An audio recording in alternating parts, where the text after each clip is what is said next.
Tantor Audio, a division of Recorded Books, presents The Princess Search, a retelling of The Ugly Duckling, by Melanie Cellier, narrated by Esther Wane. The Palace of Light. The trouble in Lanover grows closer by the minute. The grey-haired woman twitched her wings and frowned at her companion. Yes, indeed, and what of it? The first godmother, her hair more white than silver, shifted uncomfortably. Are you sure your goddaughter is up to the challenge? She never had a christening. Officially, she isn't my goddaughter. The white-haired one rolled her eyes. Don't quibble. You know she's still your goddaughter, although I'm sure she thinks everyone has abandoned her. The grey-haired godmother put her hands on her hips. I may not have rescued her outright, but you know why. You know we've been weaving the threads into place for this moment for decades. Don't tell me you've gotten cold feet now. Not cold feet, exactly. The first sighed. It's just that my charges, all 7 of them, have been through a lot lately, and I hate to leave them unaided at such a moment. The second godmother frowned. And my goddaughter has been through a lifetime of troubles, a lifetime she's about to be forced to revisit. Nothing about this is going to be easy for any of them, but they're not unaided because they have each other. Such challenges are not supposed to be easy. If they are to rule the kingdom someday, they must endure the difficulties before them and prove themselves worthy. Yes, you're right, of course. The white-haired one sighed again. Only I do so enjoy helping to pave the way to true love. The other shook her head. If you find yourself so restless, why not pay a visit to Rangmere? I hear your widowed goddaughter there is on the painful path to love, and then you won't be tempted to interfere where you should not. The first smiled. Perhaps you are right. An excursion will be a great deal better than all this waiting. The grey-haired woman twitched her wings again, observing the empty space where her companion had stood a moment before. Now that she was alone, her face lost some of its earlier assurance. I do hope I haven't misplaced my confidence in the girl, she muttered to herself. Or else a great many things will be lost that should not be, and it may take us generations to get things back on track. Part 1. The Capital and the Islands. Chapter 1. I didn't need the tinkling of the bell above the door to tell me someone had entered my shop. For all she was only 15, Princess Cellier knew how to make an entrance. I hurried to put down my work and greet her while my mind rushed to deal with the problem presented by her presence. Your Highness? I dipped into a curtsy, but the princess didn't seem to notice. She was examining a bolt of my newest acquisition, a deep midnight blue shot silk. It was certainly an impressive material, and a number of other seamstresses had already tried to prize its source from me. Abruptly, Celine spun around. I have a project for you. Your biggest yet. The excitement on her face made my heart sink even further. Celine had surprising talent when it came to dress design. If she hadn't been royalty, I would have invited her to join me as a partner. Her instinctive grasp of fashion would have made up for any lack of skill with a needle. As it was, her suggestions had sparked some of my most brilliant creations. But I had received a visit the week before from no less a personage than Her Majesty Queen Victoria herself. She had been flatteringly full of praises for my work, but I was fairly certain her commission for a ball gown had been intended to soften the blow of her true purpose, because I had also been given extremely strict parameters to follow for any future designs made for the Queen's youngest daughter. It was such a pity, the Queen had said, that I kept creating such masterpieces that no one ever got to see. I had winced at her words and rushed to assure her of my compliance. In fact, I agreed with her, even without the weight of a royal command. My excitement at our shared efforts had led me to create gowns for Celine that were, strictly speaking, too old for the young princess. 1 or 2 of them I had expected to create fashion trends, and had been surprised not to receive a deluge of copycat orders. Now I knew why. I had made a name and a living for myself through great effort and toil. I had dragged myself from the muck without assistance from those who might have been expected to help me, and I had no great inclination to take orders from anyone. But I would not disobey the Queen. I needed to stay on the good side of the royal family. Their patronage had established me here in the capital, and I wanted my best designs to go to someone who would be permitted to actually wear them. But that still left me with the problem of the youngest princess. Celine spun around in a giddy circle, running her hand along several bolts of soft material. "I can't wait to tell you. You're going to be so excited. It's a challenge worthy of your skill." I frowned. I hated to disappoint her because the young princess was one of the few people who had given me reason to be grateful. She was the one who had discovered my small, newly established shop just over a year ago, and she had always treated me affectionately, despite the difference in our ranks. Without her, I might still be struggling to gain noble clients. Without her, I would certainly never have received the commission for her older sister's bridal and attendant gowns the previous summer. And since Princess Celeste was every seamstress's dream, a girl who would look stunning in absolutely anything, I had been flooded with orders ever since her wedding. I considered my words carefully. Before I could speak, however, the bell tinkled again, and a different kind of figure strode into my shop. Tall, broad-shouldered, and with a palpable air of authority, the young man was a far cry from my usual customer. I immediately sank into another, deeper curtsy to cover my confusion at his appearance. I looked up again just in time to see Princess Celine roll her eyes. "What are you doing here, Frederic?" She put her hands on her hips and glared at her oldest brother. "I'm busy conducting business with Mistress Evangeline." Mistress Evangeline? Although he said my name, Prince Frederic's eyes regarded his sister in surprise. "Since when are you so respectful? I'd expect to hear you calling her Evie or something." I blinked at the sound of my nickname on his lips, my surprise overwhelming my amusement at the truth of his words. She did usually call me Evie. Celine drew herself up to her full height and looked loftily at her brother. "I treat everyone with respect." He chuckled darkly. "My dear Celine, you don't know the meaning of respect." I dropped my head to hide a smile, since I wasn't sure the prince had meant to be humorous. He turned to me and gave an inclination of his head. "I apologize for my younger sister, Mistress Evangeline." Celine looked as if she were about to explode at this, but I quickly dipped into a shallow curtsy in response, hoping to head off any further conflict. I tried to remind myself that an exalted position said nothing of the person within, and that my position in the capital was assured by my own skill, not by royal patronage, however much that patronage advantaged me. There was no reason for me to be intimidated by the Crown Prince. And yet intimidated I must be, since I could come up with no other reason for my heart to be beating a great deal faster than its normal rate. The prince turned back to his sister. "You're supposed to be preparing for our departure." "I am." She narrowed her eyes and dramatically shook her head. "Which is the biggest of the 4 kingdoms, Frederic?" He eyed her warily, sighing when she raised her eyebrows at him. "Lanover, of course." "And which of the kingdoms is the most diverse?" He sighed again. "Celine." She put her hands back on her hips. "Well?" "Lanover." He drew the word out slowly, clearly cautious of whatever trap his sister was trying to set for him with the obvious questions. "Exactly!" She threw up her hands. "Unlike the other kingdoms, we have many different subcultures here. Tell me, Frederic, what are the latest fashions worn on the islands?"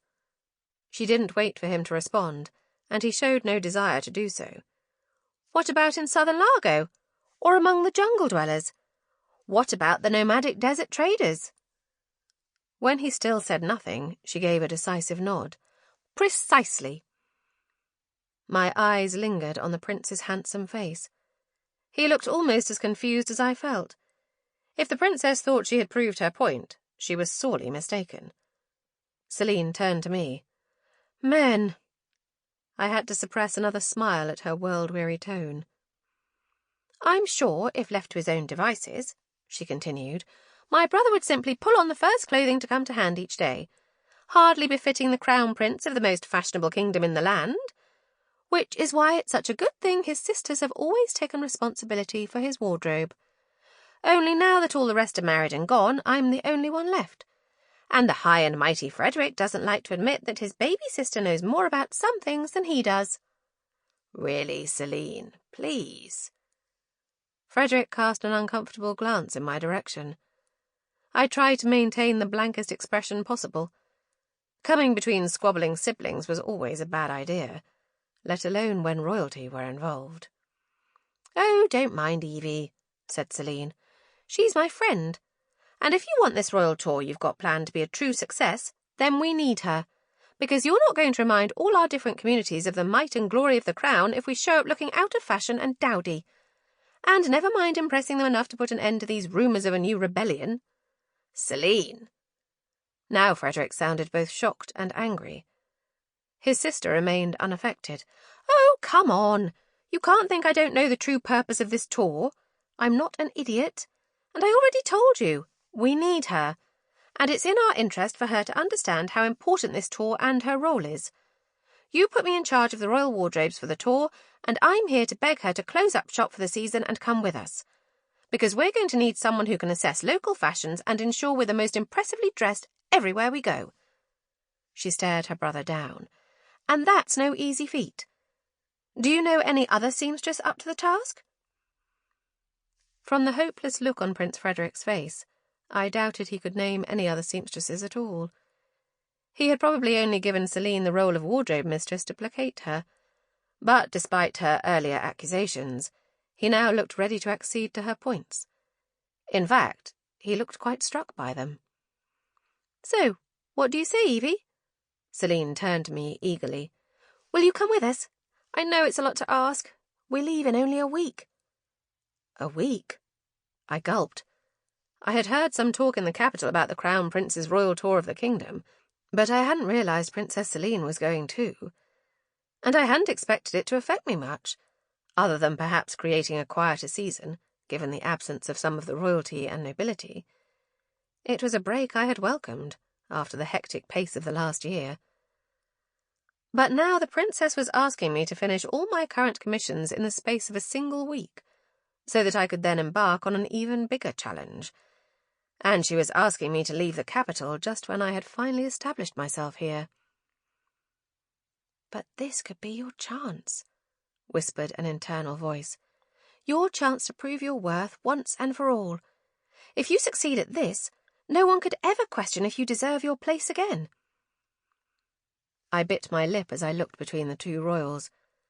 Celine was watching me with hope-filled eyes, Frederic with curiosity. Something about his expression roused a defiant determination in me. I could do this. I would do this. "I am honoured to serve the crown in any way I can." The shadow of surprise in the prince's expression filled me with satisfaction.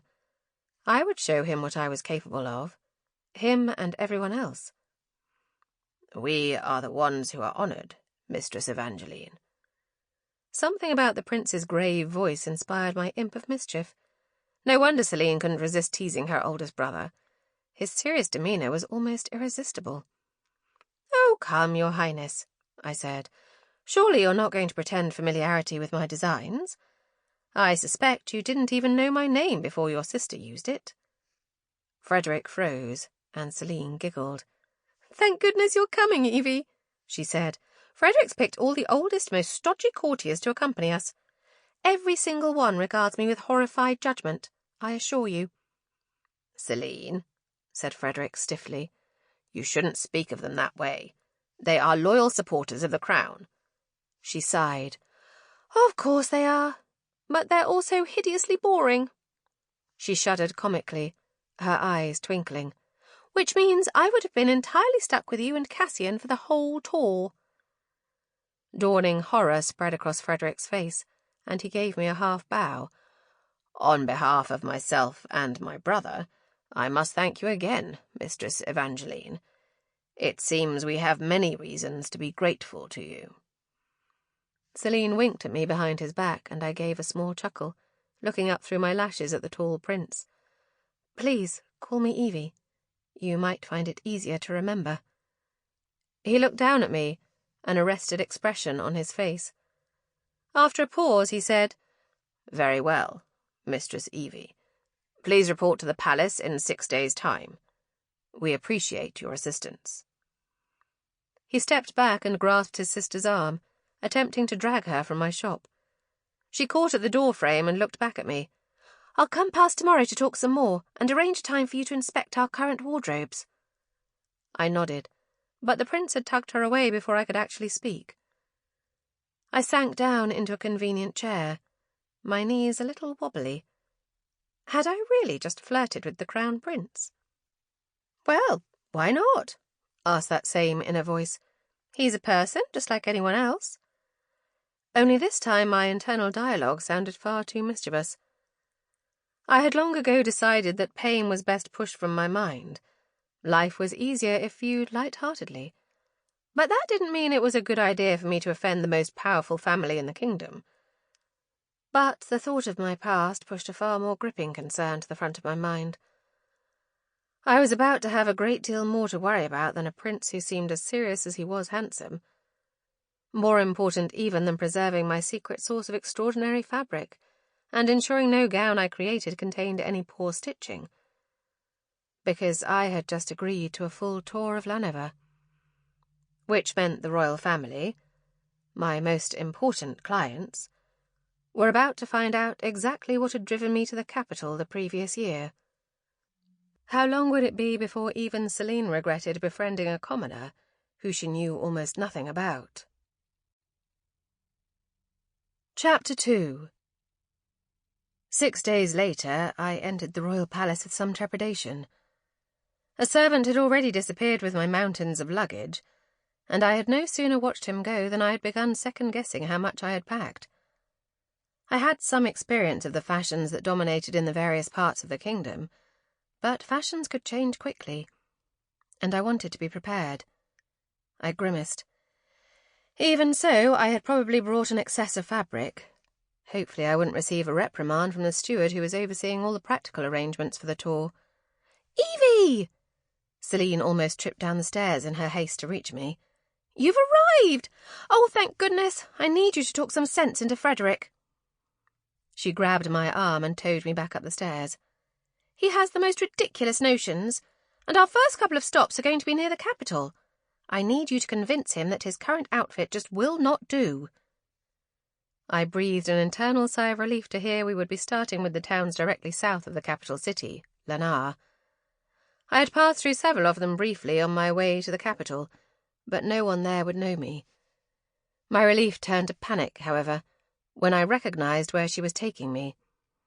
Celline had given me a tour of the palace when I had visited earlier in the week, and we were now in the wing containing the royal suites.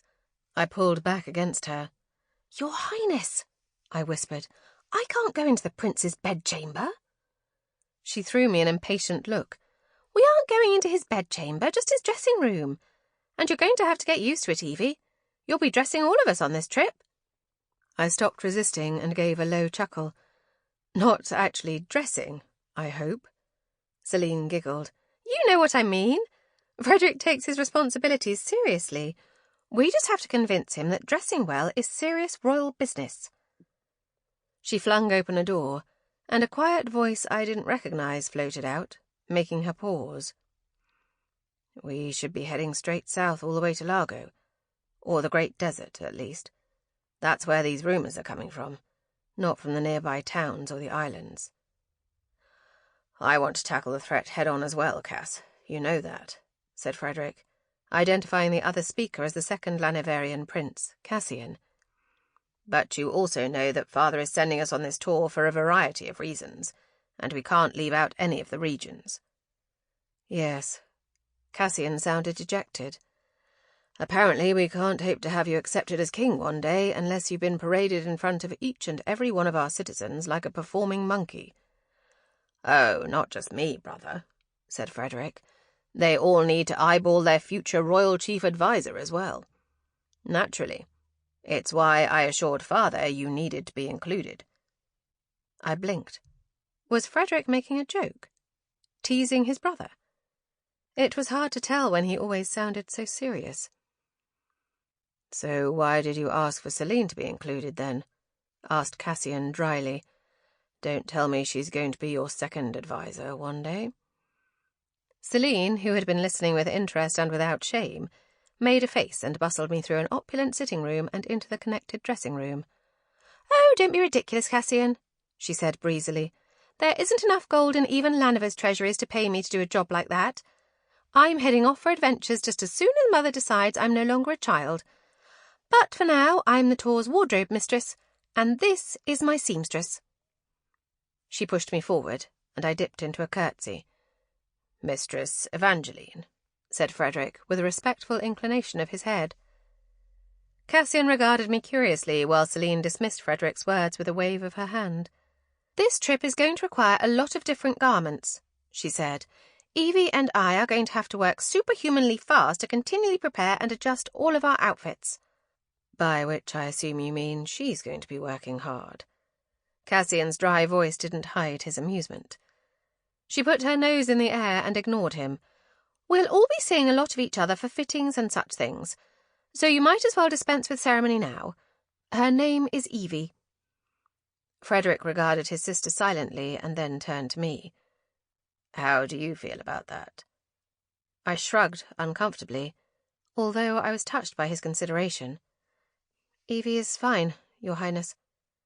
"That goes for you too, Evie," said Celine. "It's going to get horribly confusing otherwise, what with us all being Your Highnesses." "But, Your Highness—" My voice trailed away. "Exactly," she said triumphantly, and then glared at both of her brothers as if daring them to protest. Neither prince appeared in the least perturbed by her dismissal of formality. "Well, that's that, I suppose," said Cassian. "Welcome to our inner circle, Evie. If you haven't learned it by now, you'll soon discover that Celine is a force to be reckoned with.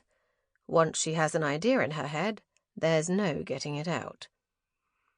I blinked several times. I knew Lanoverian culture was far more relaxed than the other kingdoms, but I still wasn't at all sure about a seamstress being included in any sort of royal inner circle. Surely they were joking and would expect proper respect when I next crossed their paths. But when I glanced at Frederic, I found him watching me with a relaxed expression on his face. I had to admit that nothing about him gave me the impression he was the sort of flighty person who frequently changed his mind, or forgot what he had said the previous day, or even the previous month. And yet, I couldn't shake the feeling of discomfort. The Lanoverian princes and princesses didn't really have an inner circle of friends. I knew that much, at least, from the noble girls who visited my shop and often gossiped as they chose their fabrics, oblivious to my presence. The younger royals were friendly with everyone at court, but with 7 of them, they had always relied on each other for their closest companionship. Except now Prince Rafe and Princesses Clarice, Celeste, and Cordelia had all married foreigners and moved to other kingdoms. The oldest princes, Frederic and Cassian, and the youngest princess, Celine, were the only ones left. I suppose the departure of all her sisters might explain why Celine was looking to her seamstress for friendship.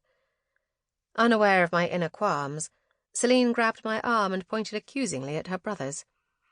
"You can see the problem, Evie." "Celine," said Cassian patiently, "you know that we'll be riding for the first part of the tour. We have to wear practical clothes." "No one needs to wear clothes that practical," Celine muttered to me. I bit my lip on a laugh. "You know how close the nearby towns are to both the capital and each other," Celine told her brother in a louder voice. "It's a parade as much as a ride, so you need to look appropriately princely. We wouldn't want anyone to think the royal treasury is starting to run dry." Cassian opened his mouth and then closed it again, an arrested look in his eyes. Frederic threw his brother an amused glance. "Sometimes it's hard to remember she's not 10 anymore. She's actually been making some good points lately." Celine scrunched up her face. "Older brothers." I stepped in as diplomatically as possible. "The tour doesn't leave until tomorrow morning. If I get started now, I can modify one of your current outfits to be both comfortable and fashionable, if you like. Would you? Frederic's surprise made me chuckle. That is why you're bringing me along, remember? Don't worry, she's a genius with a needle, said Celine. I smiled at them all, but it faltered a little. No pressure, I thought to myself. Needlework was something that had always come easily to me, and I had worked hard over the years to cultivate and extend my skill. But her words still made me nervous, and I appreciated the reminder not to get too comfortable with these strange royals. They might have chosen to adopt me, like a pet or a mascot for their trip, but they would change their minds. Everyone always did. I tossed uncomfortably in my bed, gripped by a dream that followed all too closely with my true memories, despite the years that had passed. I had dreamed thus every night since my foolish agreement to accompany the tour. Lanover held too many places I didn't care to revisit. Too many places from my past. This night was one of my more unusual dreams. I huddled in a small woodshed, trying to block out the sound of the other children hammering on the thin boards that made up the walls and calling taunts. I clenched my hands into fists, determined not to let the tears fall. If only I were bigger or stronger or not alone. Then I wouldn't be hiding in here in fear. But I was alone, and in here was safer than out there. At least until one of them grew bold enough to knock down the door and face their mother's wrath over the destruction.